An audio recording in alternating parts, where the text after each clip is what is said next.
Hello. Welcome.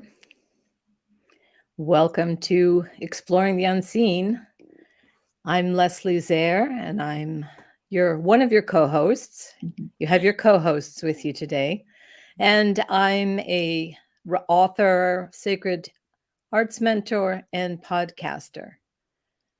I'm Keren Brown. I am the founder of WiseWoman Leading. I'm a mysteries in midlife coach, a movement facilitator, and a certified facilitator of Dr. Christine Page's Wise. Oh, I'm not even going to be able to say it right.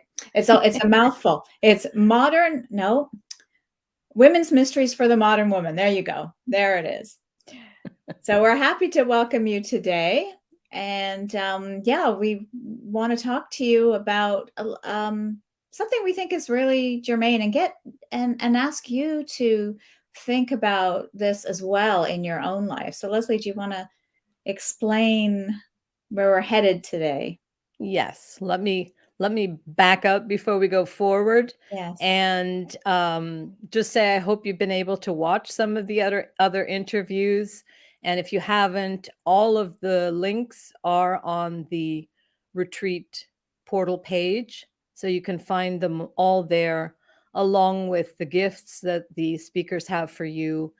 And if you've not already registered, you'll find the link in the show notes, and you can register and you can watch all the replays and get the gifts. I just want to mention the Facebook group. We did set up a Facebook group in order to be able to interact. There seemed to be some glitches with it that we hope are straightened out. So please, if you tried before and you couldn't get in, try again. And if not, you can email us and tell us what's going on. So, and the other thing is that if you'd like to make any comments, ask any questions, you can do that in the chat. And towards the end of our conversation, we will look at the questions and try to answer some of your questions. So today, we really want to go into a discussion about our personal experiences and our connections to the non-material world, and how those have prompted us to this point of creating this event, this online event. So I think that we both have many experiences we can talk about, but I think also it's interesting to see how that brought us to this point, or how that kind of communication can be useful. And as Keren said, I hope you will look at what we're saying and see parallels between our experiences and your own experiences, because we're not unique. We all have the ability to communicate with the non-material world. And I think that is one of our aims in creating this event, is to help people understand different ways to do that, because obviously there are different flavors for each person, or each person has different abilities or different ways in, perhaps, or sensitivities. So that's kind of where we're going today. And I think we'll begin by maybe talking about some of our own experiences. Would you like me to start? Yes, please. Have a few thoughts. So I think if I were going to sum up in a couple of words how I have found my way into the non-material world, I would say initiations and archetypes. So I'm going to explain what I mean by that. So for me, an initiation it's usually an ending and a beginning. And then there's also this kind of a feeling of a descent, right? A descent into the underworld. And so we can look at our lives and different passages and challenges that we've had. And some of them really do have that kind of descent or initiatory feel, sometimes we call it, if it's really something, intense, we might call it a dark night of the soul. But it can be precipitated by various degrees of life challenge. And I can think of a few, in my life where I did take that journey. And And so one of them might be, my first marriage. And so here's where the archetype comes into it. And I didn't connect these dots until much later.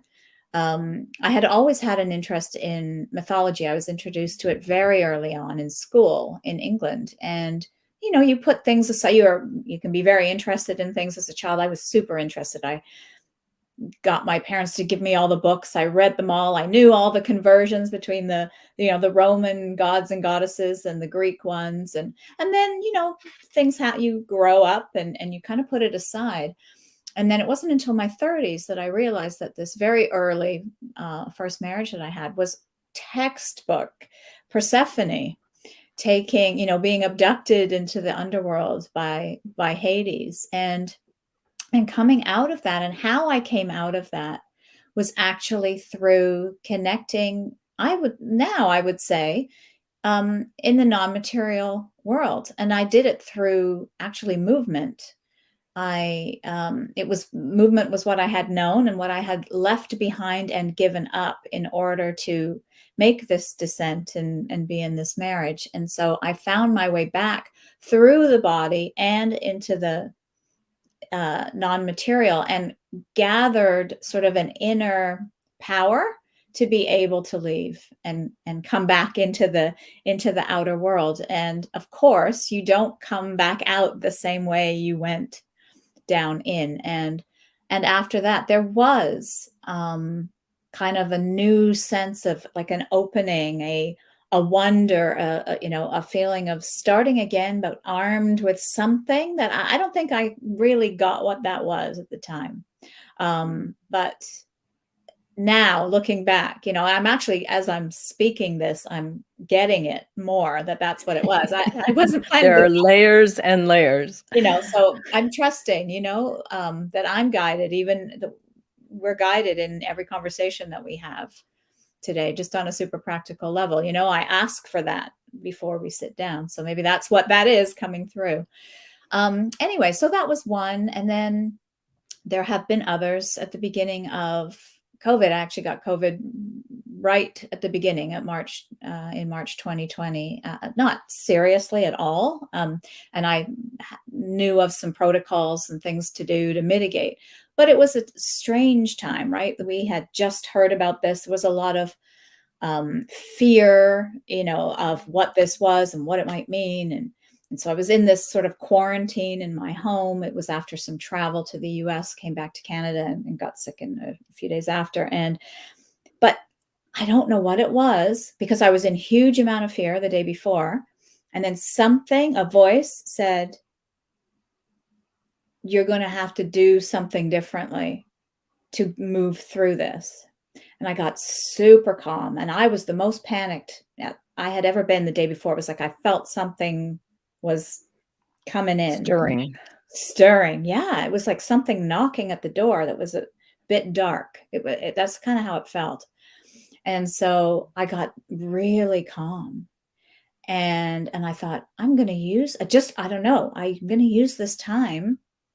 Yeah. Yes, I was, sick, but I wasn't that sick. I was quarantined. So I had my computer, and I'm going to use this time. And I don't know what it was. I did watch a little bit of Netflix, but mostly I was searching. All of a sudden, I was finding these speakers that were talking about different aspects of ascension and the non-material world. And I was drawn to things that I had never been drawn to before.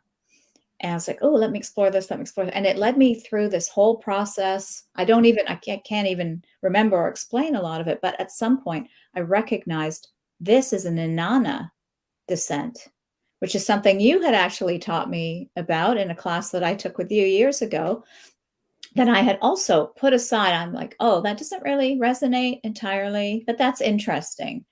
And then I was like, oh, and it just dropped in. This is what this is. And then I literally opened actually one of Christine Page's books.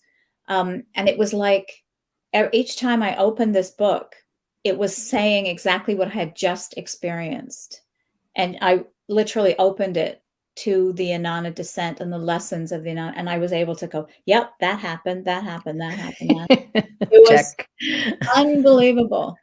So, Yeah, so there's something about, and Jean Shinoda Bolen has a book called Close to the Bone, and she talks about disease as being an initiation and a descent into the underworld. She does a lot of work with those goddess archetypes. So that really resonated. And I pulled that book off the shelf as well during that process, which I honestly had bought it and I hadn't looked at it.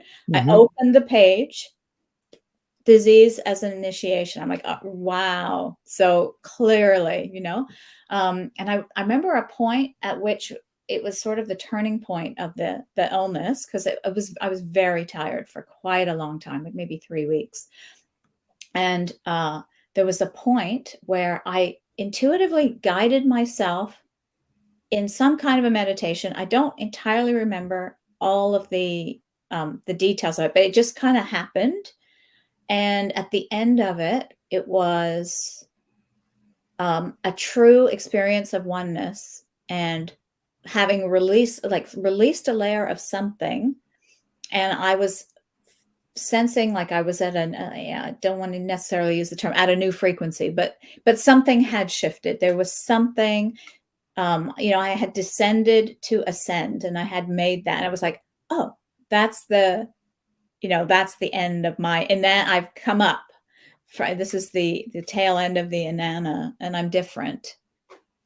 So, yeah, so those are the kind of two biggest ones that I can think of.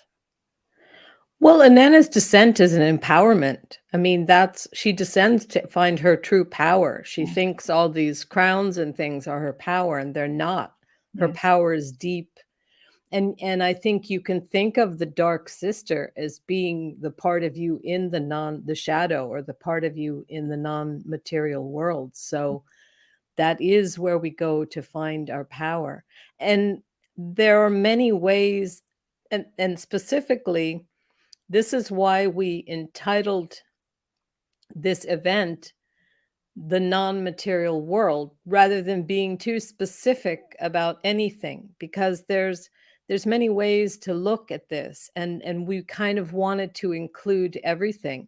So as you mentioned, the archetypes, and it's interesting to note that Rudolf Steiner in his Waldorf schools only allowed children to read Grimm's fairy tales Mhm. because they were based on the archetypes. So clearly he understood, and I have my own theory about archetypes. I think they're like egregores, or blueprints that live in the field somewhere, that I think also the ancient Egyptians had a connection to this, and they were very connected to the star Sirius. And I have a whole theory about what that is, but the point is that these archetypes do carry a vibration, and we use them in astrology or even in tarot. And I think you can tap into them, and the purity of them. And as you lived Anana's descent or Persephone's descent, you were tapping into that particular energetic blueprint, or whatever you want to call it. And I think it plays itself out, which is always interesting, because then if you read the mythology, you know how the story ends. Like, you do then know where you're going with it. Yeah. And I don't think people think about that. Yes. And that's a very powerful thing also. It's like a map, I guess, that Mm. is going to guide you through whatever journey you happen to be on. Yeah. And the ancients knew this. Like, this mythology comes from those ancient cultures. And again, it's Iliade talked about the eternal return. He was talking about in a different context, that when the gods came to earth, or the Neteru, as the Egyptians would call them, that was perfection. And so whatever they had, so again, looking at it kind of like a blueprint, that this is the optimal story, or the optimal capsule. I don't want to say incarnation, because it's not. It's energetic, and we can create many different versions of whatever that is. but that there is this kind of guiding light or this guiding principle or this guiding energy that moves through us. And if we can do that, if we can go through that like you did with the descent, for example, you can be empowered. There is always some lesson or gift that's given to you at the end. So I think it's a very powerful thing to work with archetypes. Yes, absolutely. And that's reminding me too, and it's part of the context of, how we develop this event or why we wanted to, is that we are all collectively in a descent right now. We're somewhere, I don't know where we are exactly in the process. And maybe it's a little bit more of a bumpy sort of, oh, we're up, we're down, I'm not sure.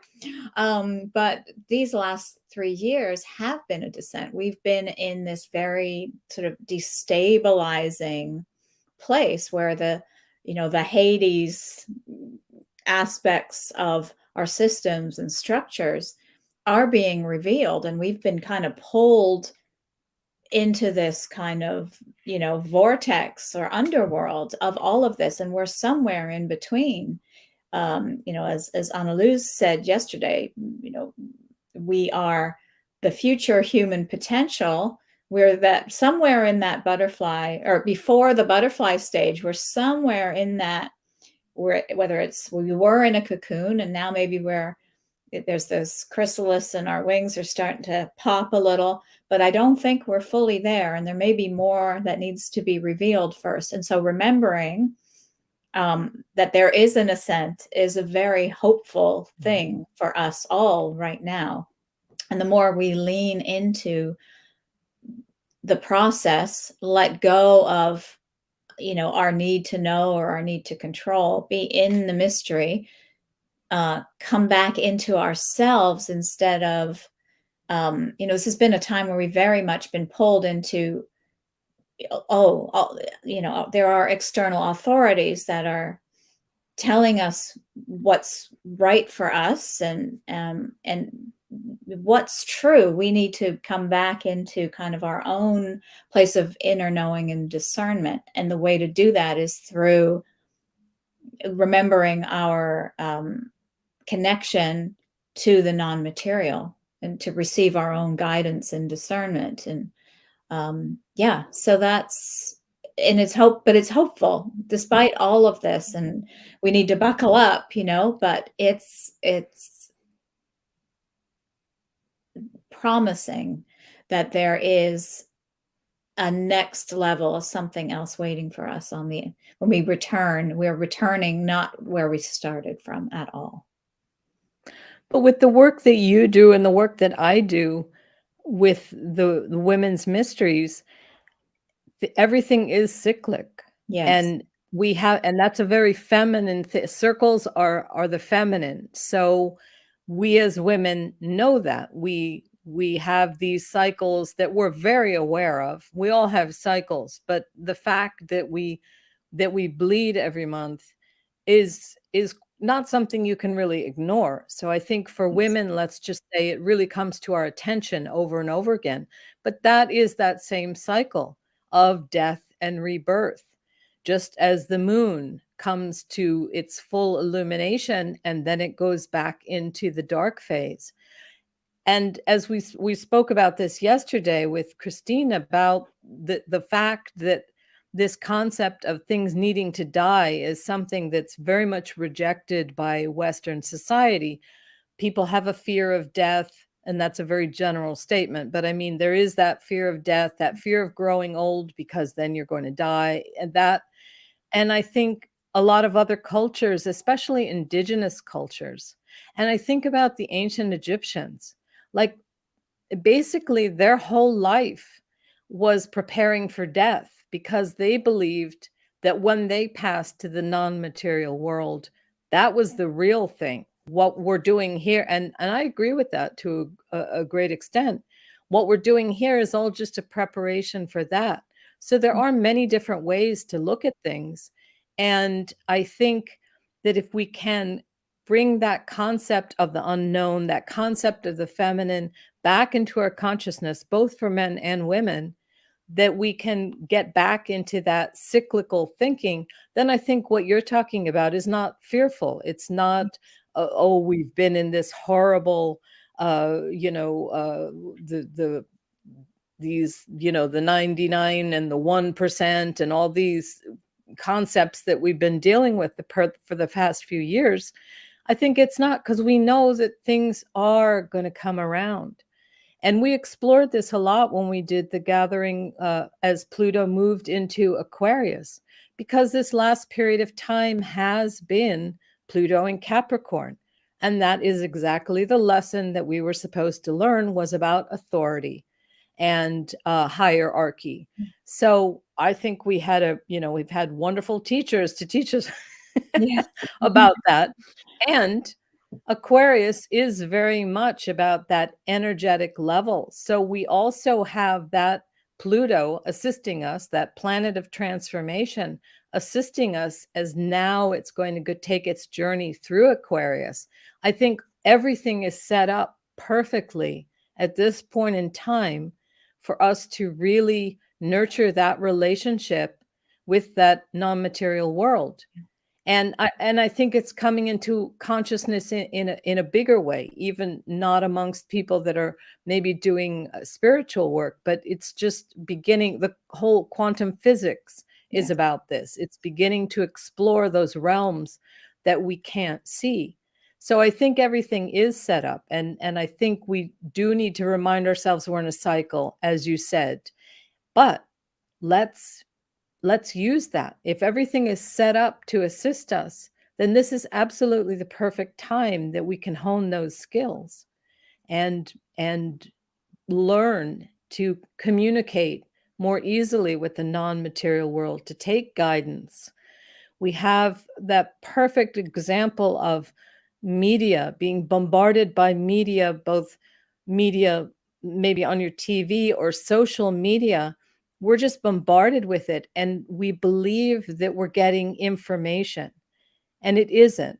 It's something, but it's not necessarily truth. It's not necessarily even anything that's helpful to us. So we need other ways to communicate that are not the standard ways of communication. And I think that's what both of us hope that everyone's going to get out of this, is to find those other ways of communicating. Yeah. Yeah, absolutely.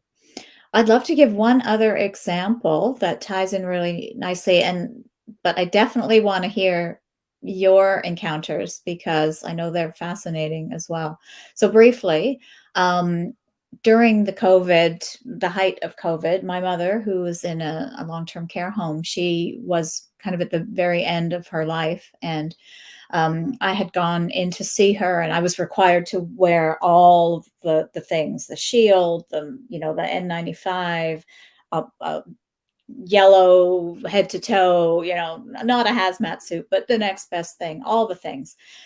And I couldn't see her. She couldn't see me. She didn't know it was me because she was really at the sort of Yeah. the end stages. It was horrible. And so, fear, like it doesn't support end of life. And I went home the first day after that experience, really frustrated. And I had to go through hoops even to get in to see her. And I sat and I heard really clearly, "You're a soul midwife. You know how to do this." And this was again information from years ago that I was aware that there was a thing called soul midwife. I think it's Felicity Warner and her work around. She also has sacred oils that are the Magdalene oils. Anyway, all this stuff kind of just all popped back into my head, and I'm like, yeah, I do know what to do. I'm going to work in the non-material world with my mother to help her across whatever we want to call it, the threshold, the bridge. And so I created an altar. I I actually we did a lot of FaceTime calls as well, which were actually in some ways better because of all of the physical barriers.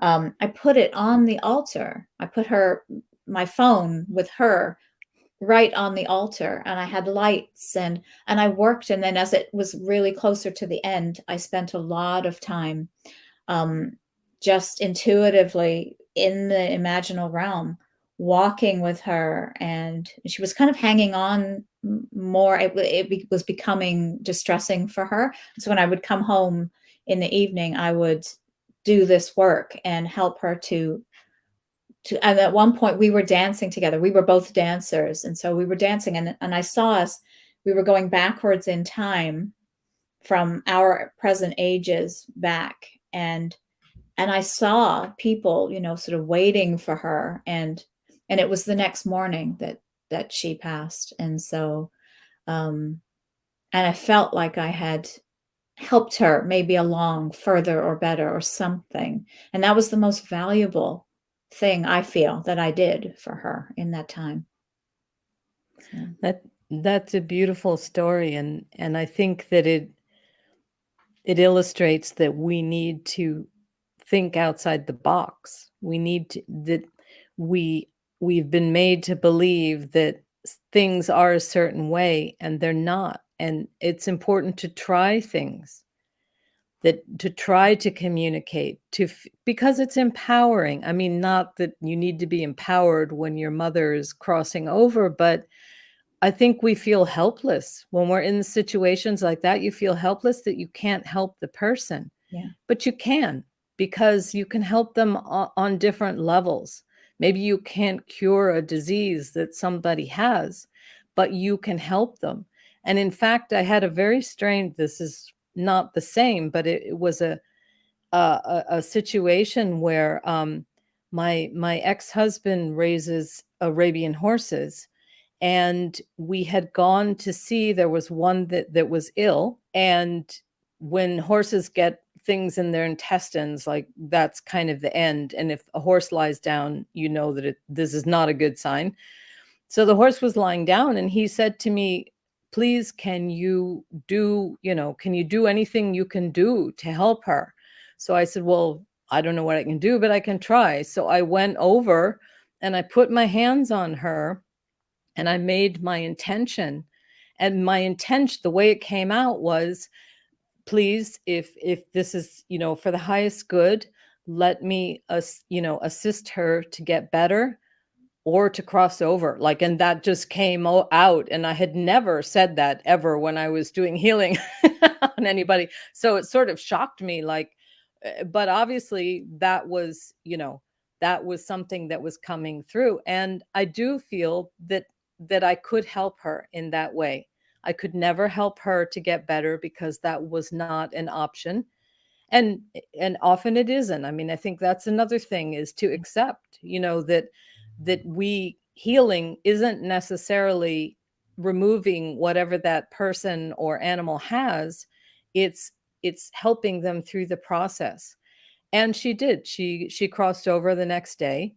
But I hope that she did it in a more peaceful way, or it assisted her in some way. And as I said, that had never come into my head when I had made an intention to do healing. So it was a little bit shocking for me at the time. But there's many ways. There's many ways to assist, and it's about giving whatever's needed rather than giving what you think is the best thing. So yeah, um, I think we do have the power to. I don't believe that we can influence outcomes, but we can influence what we do and our part in something. So I yes, think it's important to do that whenever we can. yeah.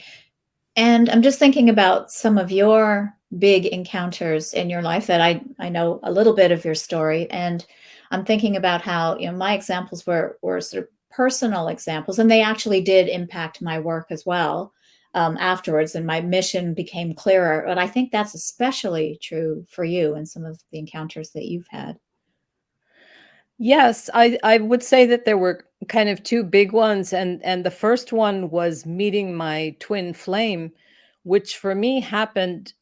He was always with me, but I didn't recognize the situation until visiting in Upper Egypt. I went to Abydos and I went to the Osirian. And after that was when I had a very clear relationship with my twin flame. And as I said, I think he had always he used to come to me in dreams that I didn't realize that's what was happening. But he didn't manifest physically, but at times I was able to see him sort of as if he was like a projection on the wall. But how that impacted the work that I do is that he would give me information. And he's pretty much the one that led me to Hathor's temple, Dendara temple. And I remember going to the Osirian, then that night having a very profound dream. And the next day was the first time I ever went to Dendara temple. And I walked through the temple and I knew what everything was. I knew I had clearly been there before. I think I'd been there the night before. But that was a very strange experience. So he was really my guide to lead me to these places. And then Hathor, as an archetype, was a huge influence in that all of the work that I've done really has just been downloaded, like the alchemy of dance. That really happened after this encounter in her temple. And the whole thing was just downloaded.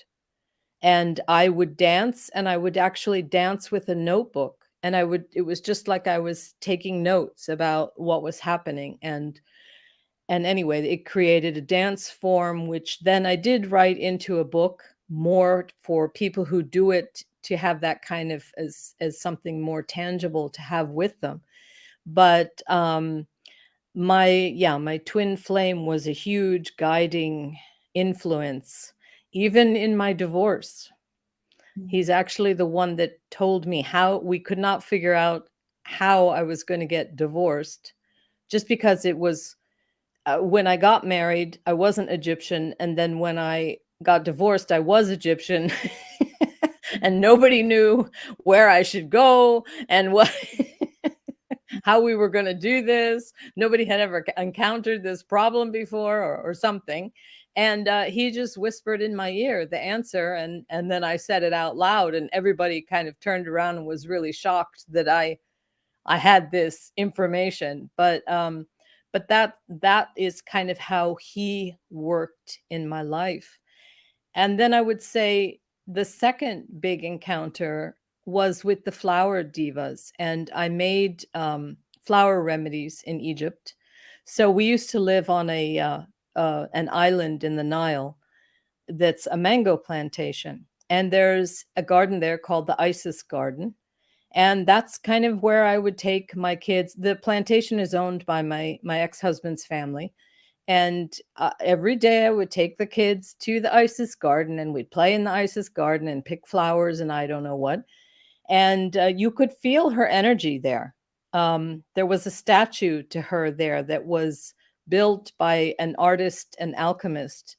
And then at some point in time, I just realized, wait a minute, these flowers have all this wisdom, and they're in this very special energetic garden, and I need to make flower remedies out of them. So I did, and I made them. I was driven to do this, not knowing why, but I believe, again, that was my twin flame whispering in my ear. And then the day that I went into the garden to do the intuiting with the flowers, I had studied actually for like 2 years. I did research on what flowers were around in the pharaonic times and which ones were indigenous to Egypt. And I had all this research. And the day that I made the remedies, I walked into the garden, I threw those papers out, and I looked, and it was if they had their hand up or they were glowing, and it was, me. And those were the ones that I did. Wow. And there were 18 of them that said they wanted to be made into a flower remedy. And then the following day, when I went back with my daughter to do the intuiting, because then I knew that I had to sit with the flower, talk to the flower, and understand what it is. So flowers, um, again, according to Rudolf Steiner and well, not just Rudolf Steiner, but plant signatures, which I think go back further to the alchemists. Um, they believed that the flower is the highest potential, the most spiritual realm, because everything that the plant has done throughout its lifetime then comes out in this flowering. So it's this wisdom, it's that final point. So this is what flower remedies hold, are the wisdom of this plant and how the life that this plant has gone through. So I went back to the garden to do the intuiting, and I brought my daughter, and I think she was 12 or 13, and we walked into the garden, and we both had notebooks, and I said to her, you just sit with the flower and you just ask it what it has to tell you, and then just listen. And she said, okay. And she just walked into the garden, sat down, and I was in disbelief because I had to spend so much time to get over myself. Yes. Like, why would the flower talk to me? Why am I Yes. Of course. all the self-doubt, all of the I'm not going to be able to do this, fear of failure and everything. She didn't have any of that. She just went, she sat down, and I saw her like taking notes, and I thought, all right, well, if she can do it, I can do it. And and I Yeah. did. And it was fascinating because I sat down with the flower in its presence and I said, what do you have to tell me? And I don't hear, it's there, like it just comes out Yes. in the Yes. writing. And I wrote and wrote and wrote, and then I would go to another one and I would sit with it and I would ask. So I guess what I want to say about this is that, again, we're our own worst enemy as far as communicating with the unseen world, because we have all these doubts. And I do believe it needs to be a sacred thing. And Yes. I'm going to come back to that, because that's my free gift, actually.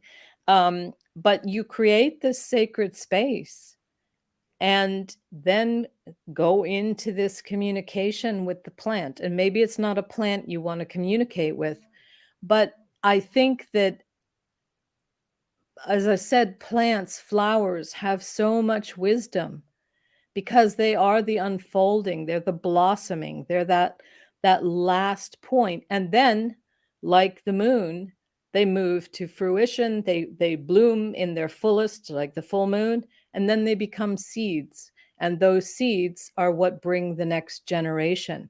And to me, those seeds are also the wisdom that then fertilizes and moves on and creates the next generation.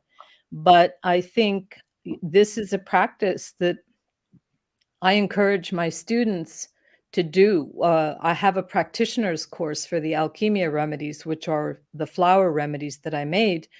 And one of the things that I make the students do is to do that, is to sit with any flower and just listen to it, because I do believe that it is a skill that we can build if we just practice it.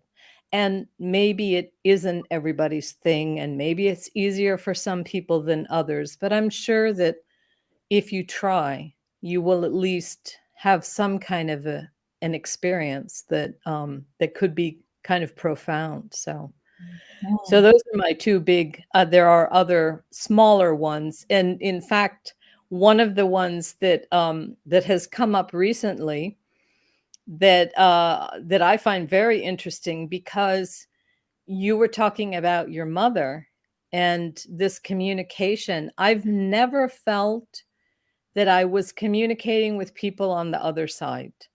Um, and maybe I am, maybe I'm not, but I just, like, I never felt that. I never pursued it. yeah. I wasn't particularly interested to do that, but it just didn't seem like a thing for me for whatever reason. And again, that may be divine timing. Maybe at some point I do.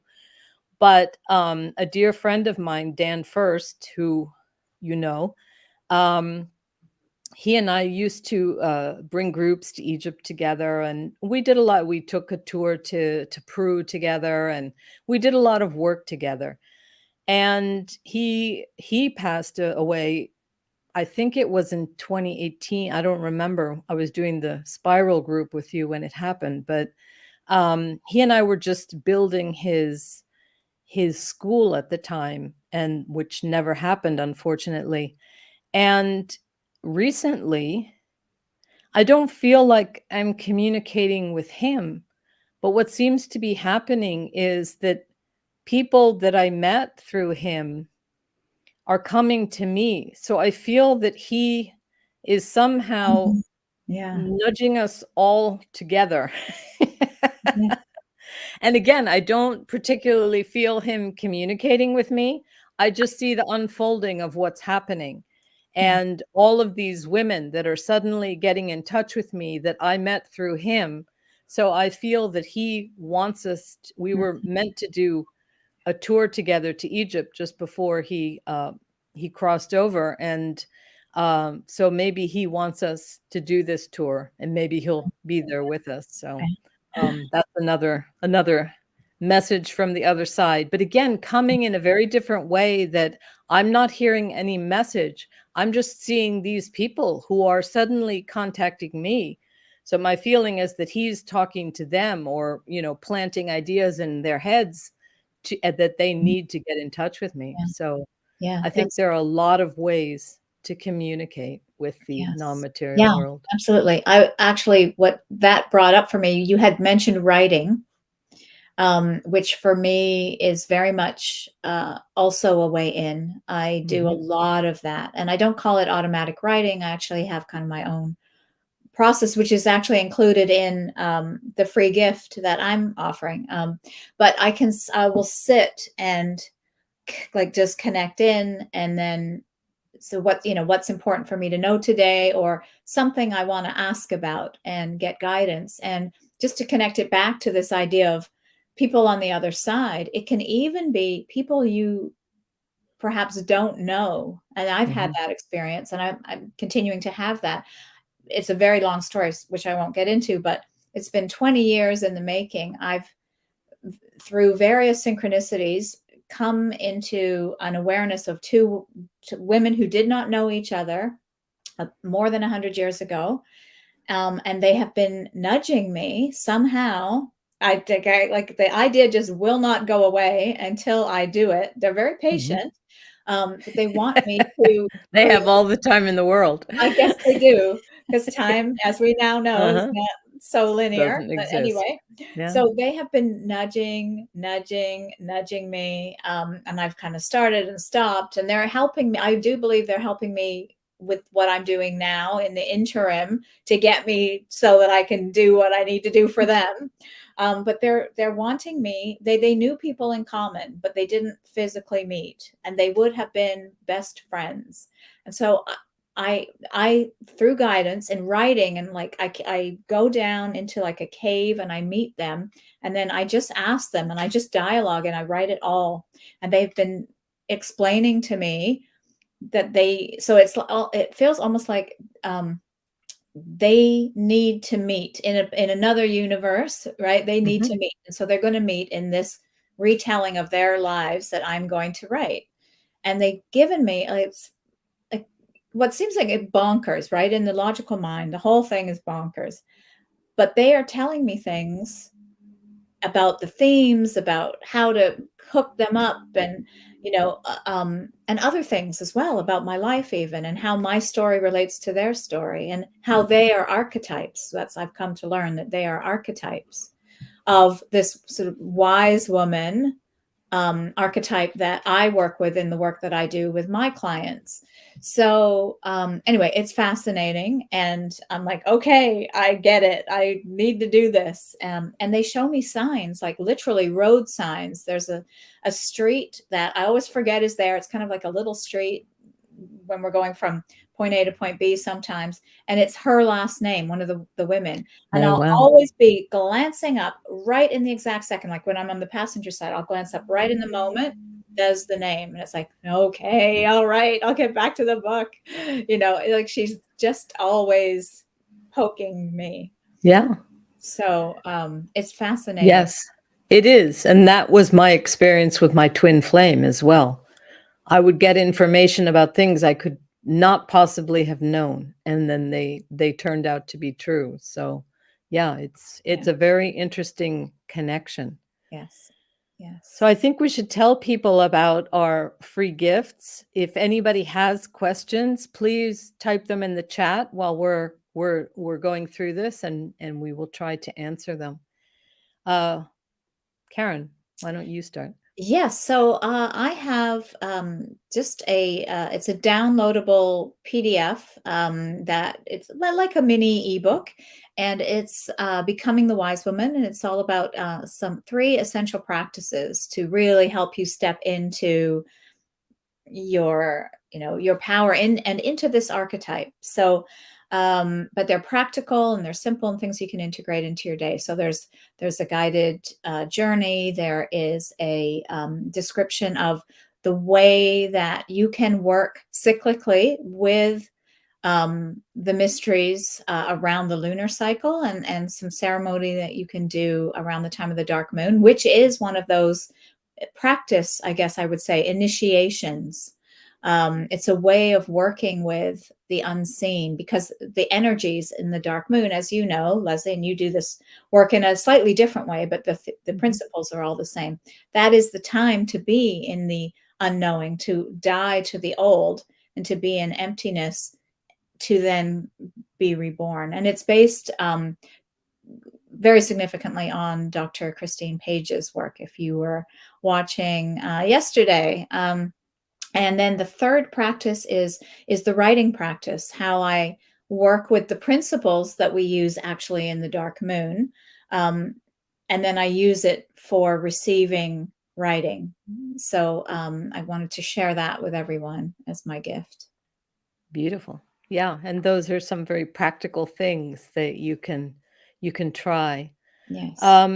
My free gift is just a sheet, and it's a PDF of 6 tips for creating sacred space.